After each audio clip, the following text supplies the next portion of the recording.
it's going to be a roller coaster ride. It's never any other way with Munster in this competition. We're off and running at Thomond Park in Castres with a nice little variation ahead of Madavat, but the Castres second row secures possession and they go to the maul.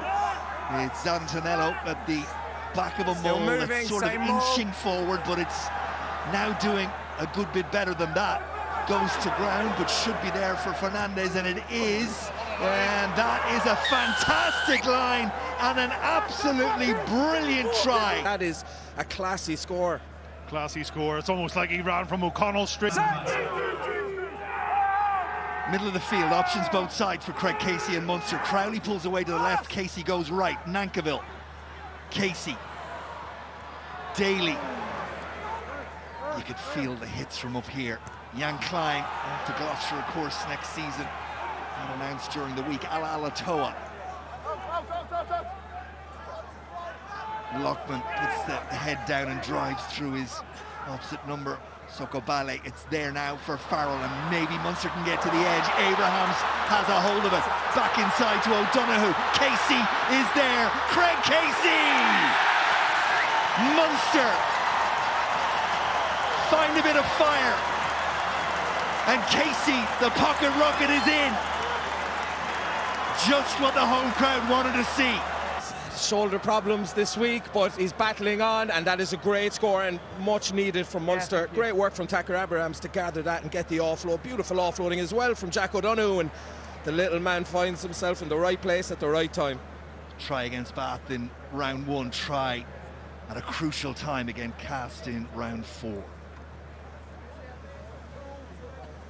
Is prime property inside the Castres 22, deep inside it. Take your pick on the offence. This time they got the maul on the move. It almost got there, but Castres found a way. Still moving. What's of chapter 2 of the same story? Munster march on. Can they get it away? Casey finds the space that have Munster in front with, what, 4 minutes or so left in the first half. Yeah, right, he said. Crowd raise their voice, encouraging Munster to defend as Goodhue sort of pirouettes through the first couple of tackles and back to the 22 again. Good little break advantage from Popelin, Fernandez, and now advantage being played to the French side. 7 slowing the ball. All coming from the break of this man, Sokobale. Ball doesn't go to hand. Referee still happy to let it play. Chabouny will chase and almost gets there. He has got there. Wonderful moment of individual brilliance. And Castres, who just took a left hook, hit straight back. That is a piece of class. That is quality skill. Nothing on. Best option on advantage to go for the chip over the top. Unbelievable acceleration. Holly just stated are correct. To 12. We'll play on for another 30 seconds or so. Tells Fernandez the time is up, and he says we'll take that to the half-time whistle. A half that, well, burst into life from Karawalevu's try up to the Castres 22. They've got the motor running on this one. Wycherley. Penalty advantage. Advantage being played to Munster. Penalty advantage. Tyburn at pace. Round the corner he comes. After it goes Madavat. And Munster get another penalty. And Coombs wants to take it quickly. Not hanging around. There for Crowley, steps back inside. Tackle comes from Cope. Referee offside, penalty advantage. TMO for a number. It's there for Munster. Can they execute? Abrahams gets there. Tucker Abrahams knocked at the door once or twice and eventually found his way in. Brilliant score for Tucker Abrahams. He's been one of Munster's players. Exactly the same as what Jack did in the first half before they scored. When if they hadn't scored, I would have warned them. Being played. No, listen, exactly the same as what happened in the first half. You're hearing the referee talking to Tyburn. Scored now. Listen, It's the same situation. I'll treat the two teams the same, okay? It's in my mind the same as the actions from your player in the first half.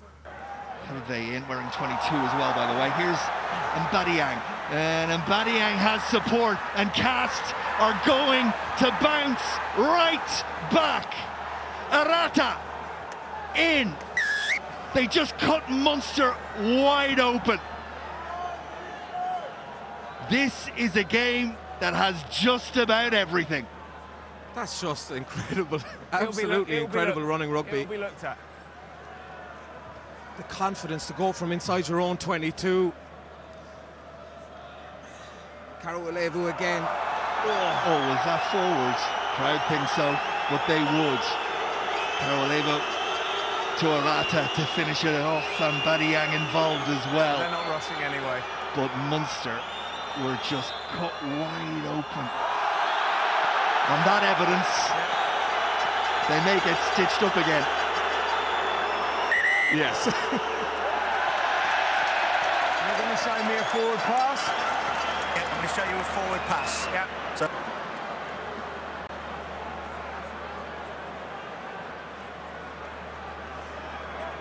Matthew, Yeah. here we come, this first one here, you can see the ball there goes clearly forward from 13.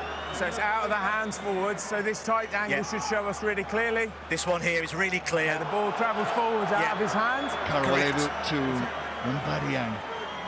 That brings a mighty sense of relief around Thomond Park. Huge sigh of relief. And it didn't need to be forward either. Just half a yard. I think the pass just, yes, it's always going a little forward, but because it's out of the hands. In Lee Barron.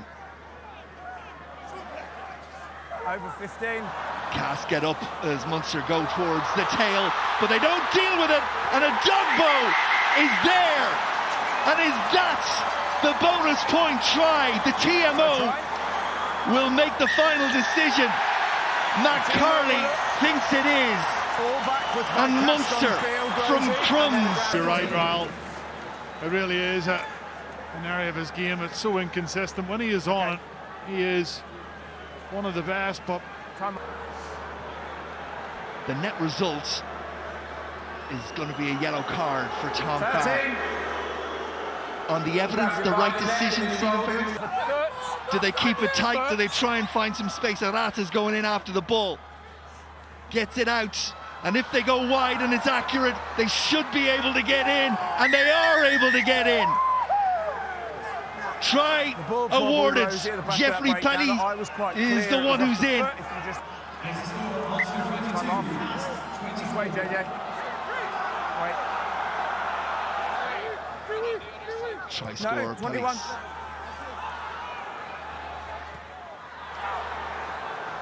Won brilliantly by Castres. They're building up a bit of momentum. Munster 21. need to get across here because Mbadiang has ball and a little bit of space. Daly can't do anything with him, and Mbadiang into the corner, and Castres strike again. Bonus point try for them. And is that the moment where Munster's Champion Cup dreams die? massive dagger to the Munster hearts. What a kick. And I thought Mbadiang was going to take it on the fly, take it coming at an angle and go more towards the post and back himself with his strength, but he doesn't. He lets it bounce, and then how about that for a kick step? Shane Daly can't get at him, lots of finishing, and he gets over in the corner. What?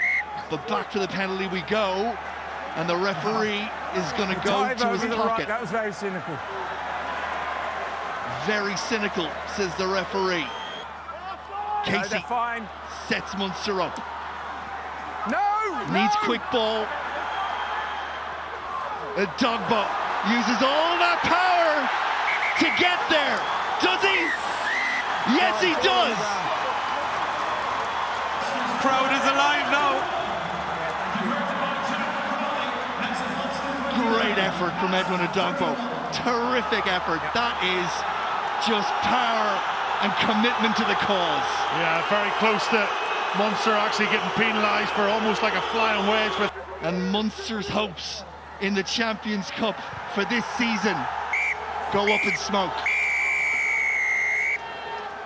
Credit Castres, who have come and done what they had never done before. They have won in Thomond Park.